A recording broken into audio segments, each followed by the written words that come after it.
नमस्कार दोस्तों, आप लोग को ऑनलाइन स्टडी में स्वागत है। आज हम लोग यूटूटेरिया का एनसीईआरटी का जो प्रैक्टिस सेट आया है कक्षा 6 से 12 उसका सेट नंबर 4 देखेंगे। आइए सेट नंबर 4 देखते हैं। किसी हड़प्पा स्थल पर नहरों के अवशेष मिले हैं। किस हड़प्पा स्थल पर नहरों के अवशेष मिले हैं? तो सोतुर्गघई हड़प्पा बस्तियों में संदर्भ में निम्नलिखित कथनों पर विचार कीजिए। हड़प्पा बस्तियों के संदर्भ में निम्नलिखित कथनों पर विचार करें। सामान्यतः हड़प्पा स्थलों की बस्तियां दो भागों में विभाजित होती थी। एक छोटा लेकिन ऊंचाई पर बनाया गया जिसे दुर्ग कहा जाता था। दूसरा कहीं अधिक बड़ा लेकिन नीचे बनाया गया जिसे निचला शहर कहा जाता था। ऑप्शन 2 है और दोनों में से ऑप्शन नंबर सी 1 और 2 दोनों सही होगा। हड़प्पाई संवाधनों के बारे में निम्नलिखित कथनों पर विचार कीजिए। इन संवाधनों में मृत्यु के उपरांत जीवन की अवधारणा के सबूत मिलते हैं। दूसरा, पुरुषों और महिलाओं दोनों के संवाधनों से आभूषण मिलते हैं। तीसरा, हड़प्पा सभ्यता के निवासियों को मृतकों के साथ बहुमूल्य वस्तुएं दफनाने में विश्वास था। ऑप्शन नंबर 1 और 2 सही हो जाएगा, केवल 1 और 2। हड़प्पा काल में वस्तु और उनके प्रति प्राप्ति स्थान का मिलान करें। प्राप्ति स्थान का मिलान करें तो A, D, C, B. Option number A सही हो जाएगा। शंख 1 के ए हो जाएगा, 2 के डी हो जाएगा, सी के 3 हो जाएगा। खेतड़ी, तांबा खेतड़ी राजस्थान में जो पड़ता है। सोना 4 के बी हो जाएगा, बालाकोट। हड़प्पाई व्यापार के संबंध में निम्नलिखित कथनों पर विचार करें। हड़प्पा व्यापार समुद्र के मार्ग से भी होता था। हड़प्पा व्यापार समुद्र के मार्ग से भी होता था। दूसरा, दिलमुन के लेख में हड़प्पा को मुलुहा कहा जाता था। ऑप्शन नंबर का चयन करिए। 5 का केवल 1 हो जाएगा आंसर। हड़प्पाई बाटों के संदर्भ में निम्नलिखित कथनों पर विचार कीजिए। हड़प्पाई बाटों, बाट सेलखड़ी नामक पत्थर से बनाए जाते थे। इन बाटों के निचले मानदंड दशमलव में थे जबकि ऊपरी मानदंड द्विआधारी प्रणाली का अनुसरण करते थे। 6 के न 1 होगा न 2 होगा। बाट मैंने आप लोग समझ रहे होंगे, तौलने वाली वस्तु को बाट कह रहे हैं इसमें।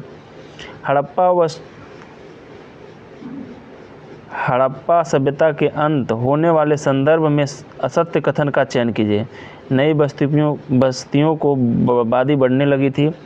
हड़प्पा स्थलों में भौतिक संस्कृति में बदलाव आया। एक सूक्ष्म एकीकरण के तत्व का अंत हो गया। हड़प्पाई बस्तियों की संख्या कम हुई।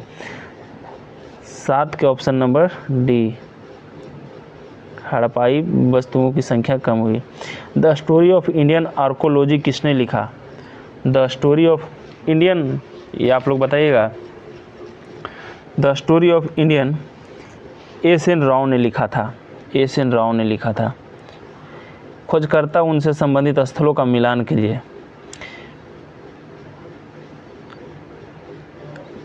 एस आर राव, ये हो जाएगा, लोथल का खोज किए थे। बी बी लाल, ये कालीबंगा का खोज किए थे। एम आर मुगल,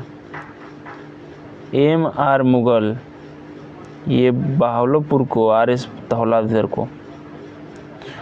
ऑप्शन हो जाएगा ए। बराही और खरोष्टी लिपियों का अर्थ सर्वप्रथम किसने पढ़ा? तो इसको आप जान रहे होंगे, जेम्स प्रिंसेप ने पढ़ा था। जेम्स प्रिंसेप ने पढ़ा था। प्राचीनतम अभिलेखों के संबंध में निम्नलिखित कथनों पर विचार कीजिए। प्राचीनतम अभिलेख बराही भाषा में लिखे जाते थे, पहला। दूसरा, तमिल भाषा में अभिलेख मिलते थे। 11 का ऑप्शन नंबर केवल 2 सही होगा, केवल 2।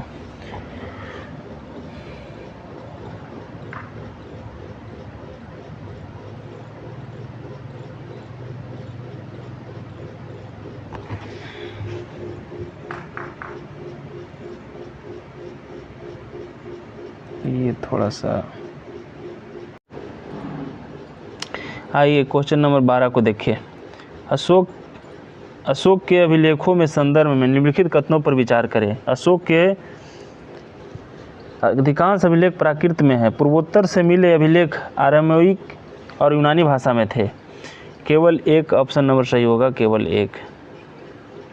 मौर्य साम्राज्य राजनीतिक केंद्र में कौन सा सम्मिलित नहीं था? काशी सम्मिलित नहीं था। मौर्य साम्राज्य में काशी सम्मिलित नहीं था। प्रयाग परिस्थिति के संदर्भ में निम्नलिखित कथनों पर विचार कीजिए। प्रयाग परिस्थिति के संदर्भ में निम्नलिखित कथनों पर विचार कीजिए। यह एक बृहद शिलालेख प्रयाग परिस्थिति प्राकृत भाषा में लिखित, न तो एक न ही दो। जातक कथाएं किस भाषा में लिखी गई थी? पाली भाषा में लिखी गई थी। मनुस्मृति का संकलन किस कालखंड से है? 200 से 200 ईसा पूर्व। पुरुष सूक्त चारों वर्णों की उत्पत्ति का अधिकांश अंश शामिल किस वेद से संबंधित है? ऋग्वेद से संबंधित है। ऋग्वेद से। बौद्ध संघ महिलाओं के संबंध में निम्नलिखित कथनों पर विचार कीजिए। प्रारंभ में बुद्ध स्त्रियों संग प्रवेश करने के विरुद्ध थे। जिन बौद्ध भिक्षुओं ने निर्माण प्राप्त कर लिया उन्हें थेरी कहा जाता था। तो ऑप्शन नंबर 18 का 1 और 2 दोनों सही हो जाएगा। 1 और 2 दोनों सही हो जाएगा। अलब्रूनी को भारतीय समाज समझने में किन अवरोधों को सामना करना पड़ा था? अलब्रूनी को भारतीय समाज को समझने में किस अवरोधों का सामना करना पड़ा था? पहला भाषा, दूसरा धार्मिक, तीसरा अवस्था और प्रथा, तीसरा में धन की कमी। केवल 1 और 2 सही हो जाएगा इसमें, केवल 1 और 2।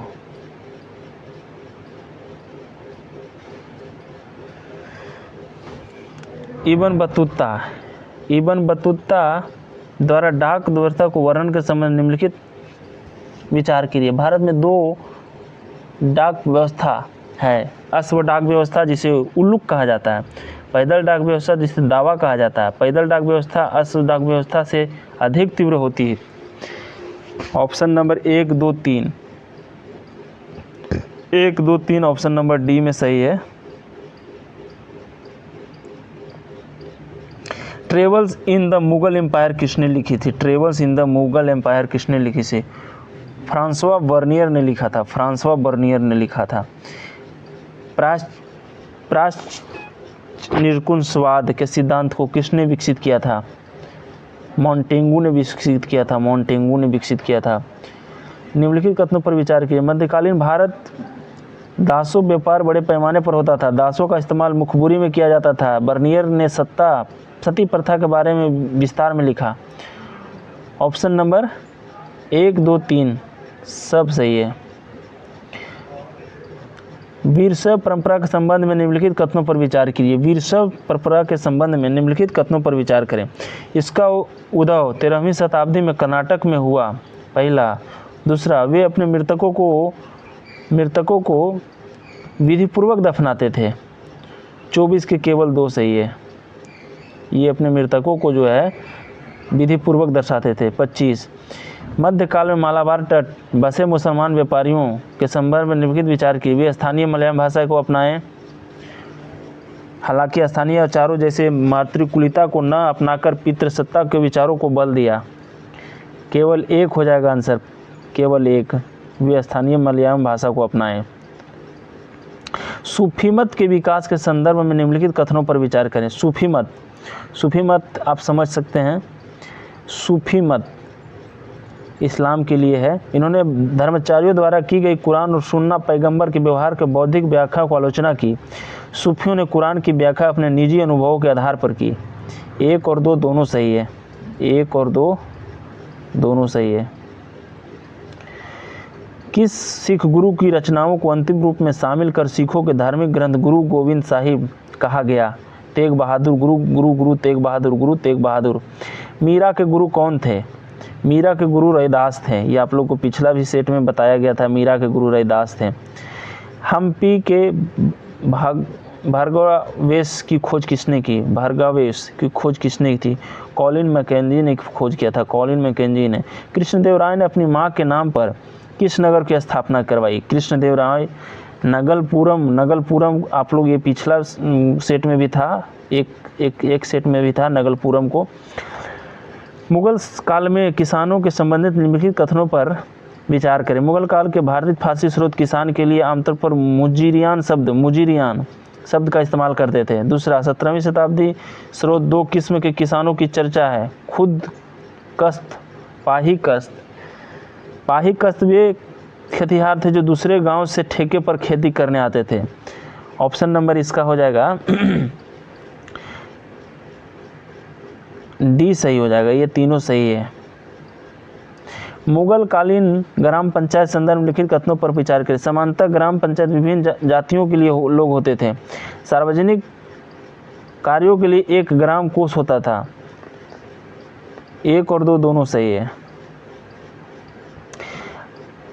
असम में पायक कौन थे? असम में पायक जमीन के बदले सैनिक सेवा देने वाले बल को असम में पायक कहा जाता था। मुगल कालीन राजस्व के संबंध में निम्नलिखित कथनों पर विचार कीजिए। कर निर्धारित रकम जमा कहा जाता था। कर निर्धारित रकम को जमा कहा जाता था। कर के लिए निर्धारित रकम को जमा कहा जाता था। अमील गुजार राजस्व वसूलने को कार्य करता था। अमील गुजार रकम वसूलने को कार्य करता था। खेतिहर नगद भुगतान द्वारा ही कर अदा कर सकता था। तो ये ऑप्शन नंबर केवल 1 हो जाएगा 34 का। 1 और 2 सही हो जाएगा, तीसरा गलत है। इस्तेमारी बंदोबस्त के बाद कुछ प्रारंभिक दशकों जमींदारी अपनी राजस्व मांग को अदा करने के बराबर कोताही करते थे के कारणों के संबंध में असत्य कथन को चुनिए। प्रारंभिक मांगें बहुत तेजी थी। कृषि की उपज की कीमतें नीची थी। राजस्व के निर्धारण फसल के उपज के अनुसार बदलता था, जिन्हें सूर्यास्त कानून के तहत राजस्व चुकाने की कठिनाइयाँ होती थी। डी, जमींदार की शक्ति रैयत से ज़्यादा इकट्ठा करने वाले जमींदार प्रबंध की समिति की थी। ऑप्शन नंबर इसका हो जाएगा राजस्व निर्धारण, ऑप्शन नंबर सी हो जाएगा। कंपनी अपने जमींदारों को नियंत्रित करने के लिए क्या क्या प्रयास करते थे? जमींदार सैन्य टुकड़ियों को भंग कर दिया करते थे, सीमा शुल्क बढ़ा देते थे, स्थानीय न्याय और स्थानीय पुलिस की व्यवस्था करने को शक्ति छीन ली जाती थी। ऑप्शन नंबर इसमें हो जाएगा केवल 1 और 3, ऑप्शन नंबर सी। जोतदार किन्हें कहा जाता था? जोतदार किन्हें कहा जाता था? जोतदार किन्हें कहा जाता था? धनिक किसानों को वर्ग को जोतदार कहा जाता था। धनिक किसानों को वर्ग को जोतदार कहा जाता था। ब्रिटिश अधिकारियों संथाल को जंगल महलों में बसने का निमंत्रण क्यों दिया? असत्य कथन को चयन करें। संथाल कृषि इकाई के लिए स्वेच्छा सहमत थे। पहाड़ियाँ जनजातियाँ झूम खेती नहीं छोड़ना चाहती थी। संथालों से अंग्रेजों को अपेक्षाकृत अधिक राजस्व लाभ प्राप्त होता था। संथाल अंग्रेजों के लिए वन संपदा सुरक्षित रखते हुए खेती करते थे। इसका ऑप्शन नंबर डी हो जाएगा सही। संथाल अंग्रेजों के लिए वन संपदा सुरक्षित रखते हुए खेती कर सकते थे। राजमहल की तलहटी में किस वर्ष से काफ़ी बड़े इलाके को दामिन इको के रूप में सीमांकित किया गया? 1832 में किया गया था। पहाड़ियाँ लोग खेती अपने तरीके झूम खेती को आगे सफलतापूर्वक क्यों नहीं चला सके? संथालों के राजमहल की पहाड़ियों पर बसने के कारण, सर्वाधिक उर्वरक जमीन के लिए दुर्लभ हो जाने वाले कारण। ऑप्शन नंबर 1 और 2 दोनों सही है। परिसीमन कानून संबंध में निम्नलिखित कथनों पर विचार कीजिए। इसे अंग्रेज 1859 में रैयत को ऋणदाताओं के शोषण से बचाने के लिए पारित किया था। इसमें कहा गया कि ऋणदाताओं और रैयत के बीच हस्ताक्षरित ऋण पत्र केवल 3 वर्षों के लिए ही मान्य होगा। ऑप्शन नंबर बोलिए 41 के ऑप्शन नंबर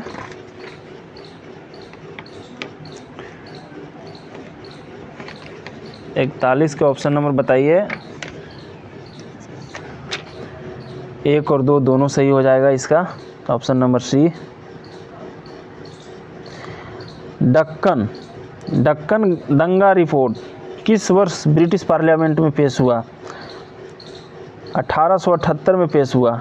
दक्कन में दंगा हुआ था। 1857 की क्रांति के समय छोटा नागपुर किस स्थित सिंहभूम में कोल आदिवासियों का नेतृत्व किसने किया था? कोल आदिवासियों का नेतृत्व गोनू ने किया था। गोनू ने ये गिलास फल एक दिन हमारे मुंह में आकर गिरेगा। इस कथन के संदर्भ में निम्नलिखित कथनों पर विचार कीजिए। यह कथन लॉर्ड कैनिंग का था। यह भारतीय साम्राज्य के संबंध में बोला गया था। ऑप्शन नंबर ना 1 ना 2।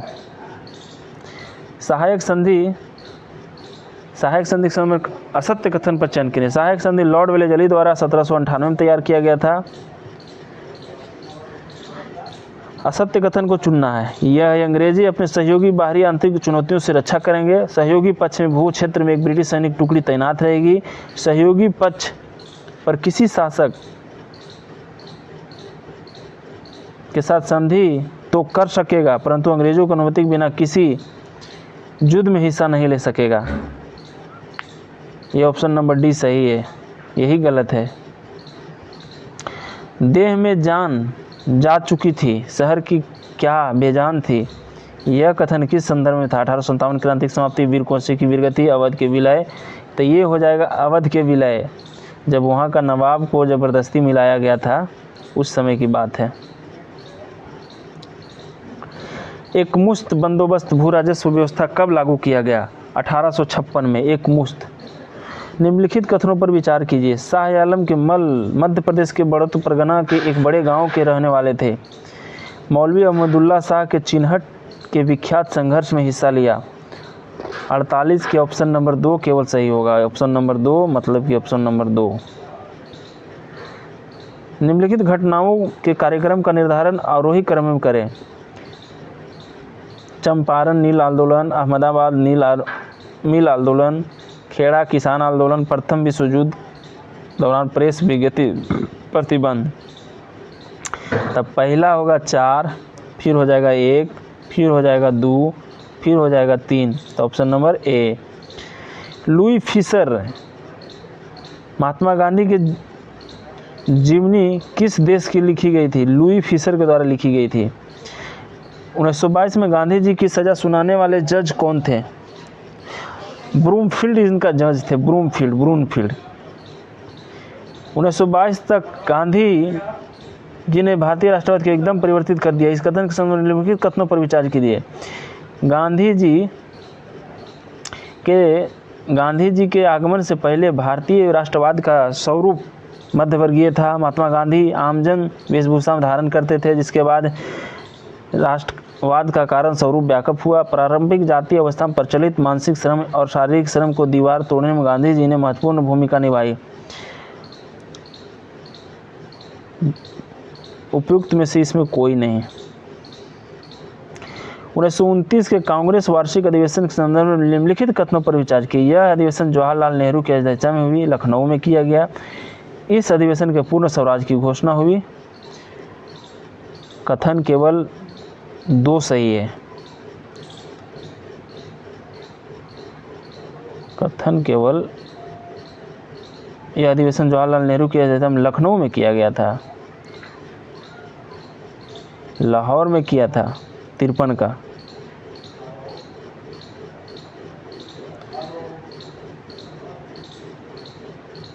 पूर्ण स्वराज की मांग किया गया था। दांडी यात्रा के संबंध में निम्नलिखित कथनों पर विचार किया। यात्रा को यूरोप अमेरिका प्रेस विज्ञापक कवरेज दी। यह पहली बार राष्ट्रपति गतिविधि जिसमें औरतों ने भी बढ़ चढ़ कर हिस्सा लिया। न तो 1 न तो 2। दूसरा गोलमेज सम्मेलन लंदन में आयोजित हुआ किस वर्ष? बताइएगा। दूसरा, ये तो हल्का क्वेश्चन आया है जी। 1931 में। 1937 में हुए राष्ट्रीय चुनाव के संबंध में निम्नलिखित कथनों पर विचार कीजिए। ये चुनाव 1935 के गवर्नमेंट ऑफ इंडिया एक्ट में सम्मिलित प्रतिशासन व्यवस्था घोषणा के आधार पर हुए। वैश्विक मताधिकार पर हुए चुनाव में कांग्रेस को 11 में से 8 प्रांतों की सफलता मिली।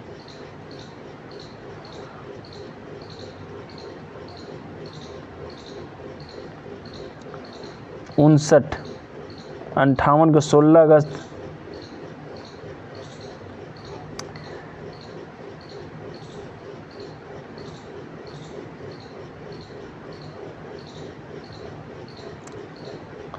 क्रिप्स मिशन के संबंध में निम्नलिखित कथनों पर विचार कीजिए।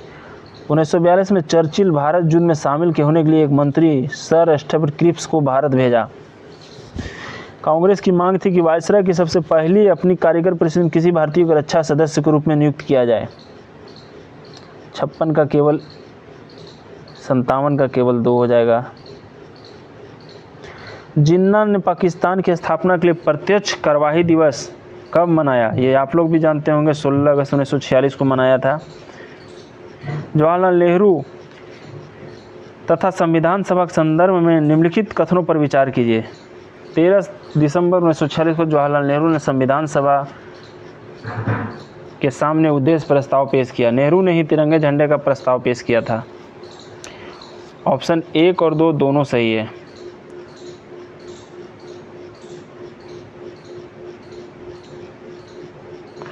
भारत सरकार अंतरिम संवैधानिक सलाहकार कौन थे? भारत सरकार का एस एन मुखर्जी जो थे अंतिम सलाहकार थे। भारत सरकार अंतरिम मुख्य योजनाकार कौन थे? मुख्य योजनाकार कौन थे भारत सरकार का?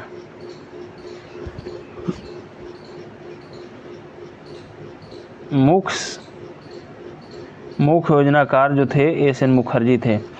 और भारत सरकार का अंतरिम सलाहकार जो था संवैधानिक सलाहकार बी एन राव थे। निम्नलिखित कथनों पर विचार कीजिए। संविधान के मसौदे के विषय में 3 अनुसूचियां बनाई गई थी। केंद्रीय सूची, राज्य सूची और समवर्ती सूची। खनिज पदार्थों के विषय को राज्य सूची के अंतर्गत रखा गया। अनुच्छेद 356 में गवर्नर की सिफारिश पर केंद्र सरकार को राज्य सरकार के सारे अधिकार अपने हाथ में लेने के अधिकार थे। ऑप्शन नंबर 1 और 3। संविधान में वर्णित व्यवस्था संबंध में निम्नलिखित विचार कीजिए। आय और अखबारी शुल्क में होने वाली आय राज्य और केंद्र सरकारों के बीच बांट दी गई। संपत्ति कर तथा बिक्री कर राज्य सरकारों के अधीन रखा गया। ऑप्शन नंबर 1 और 2 दोनों हो जाएगा।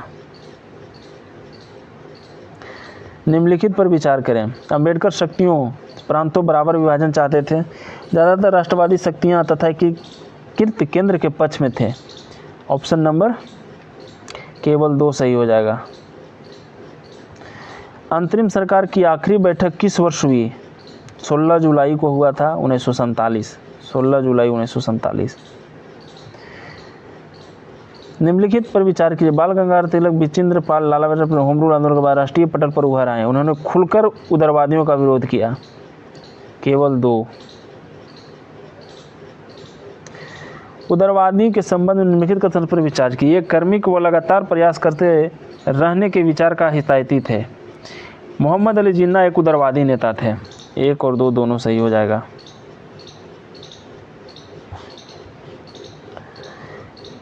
कैबिनेट के संदर्भ में निम्नलिखित कथनों पर विचार कीजिए। कैबिनेट मिशन ऐसी संघीय व्यवस्था प्रस्ताव रखा जिसमें भारत की विभिन्न प्रांतों को सीमित स्वायत्तता दी जा सकती थी। कांग्रेस तथा मुस्लिम दोनों इसे अस्वीकार कर दिया। 1 और 2 दोनों सही है। Option number C. Trail of tears का संबंध निम्न में से किस घटना से? ट्रेल ऑफ टीयर्स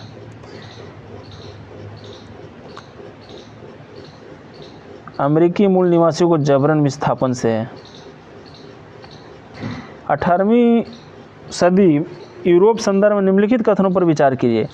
यूरोप के लोग भय, सभ्य मनुष्य की पहचान साक्षरता, संगठित धर्म, शहरीपन के आधार पर ही करते थे।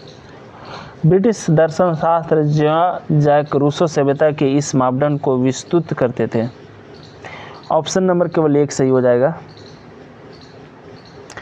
ब्रिटेन ने संयुक्त राज्य अमेरिका को एक स्वतंत्र देश के रूप में मान्यता दी।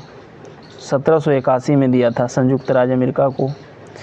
संयुक्त राज्य अमेरिका में दास तथा प्रथा के संबंध में निम्नलिखित कथनों पर विचार कीजिए। दक्षिण राज्यों में दास प्रथा का विरोध किया क्योंकि उनका स्वतंत्र दासों पर नहीं टिका हुआ था। दास प्रथा समाप्त करने के मुद्दे पर उत्तरी तथा दक्षिणी राजाओं में गृह युद्ध प्रारंभ हुआ। 1700 गृह युद्ध प्रारंभ हुआ। केवल ऑप्शन नंबर 2। मटीसो का विद्रोह किस देश में हुआ था? मेटिसो का विद्रोह कनाडा में हुआ था। कनाडा में।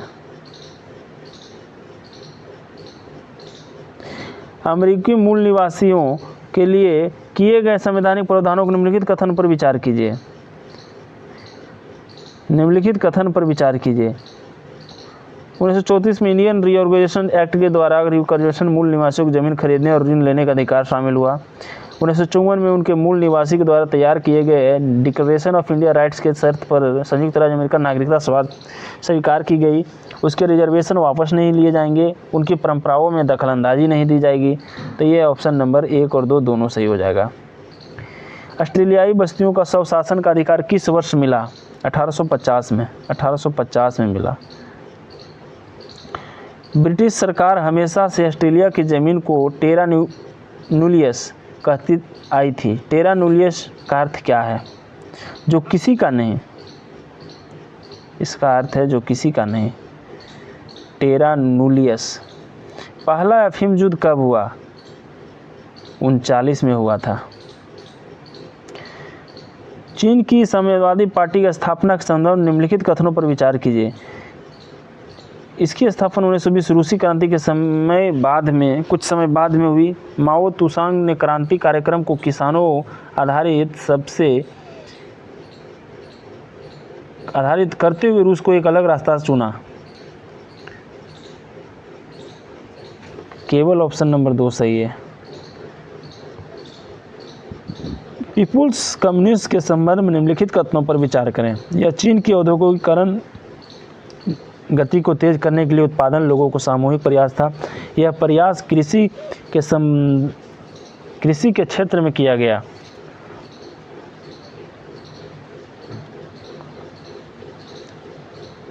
केवल ऑप्शन नंबर 79 का 1 और 2 नो हो जाएगा। 1960 की अप्रैल क्रांति किस देश से संबंधित थी? दक्षिण कोरिया के संदर्भ में थी। तो ये आप लोग को 80 क्वेश्चन और बाकी 20 क्वेश्चन जो है वो करंट का है, तो वो ज़रूरी नहीं है। देखिए, ड्यूटेरिया का आप लोग का चौथा सेट करवा दिए, आप लोग इसे देखिए ज़्यादा से ज़्यादा।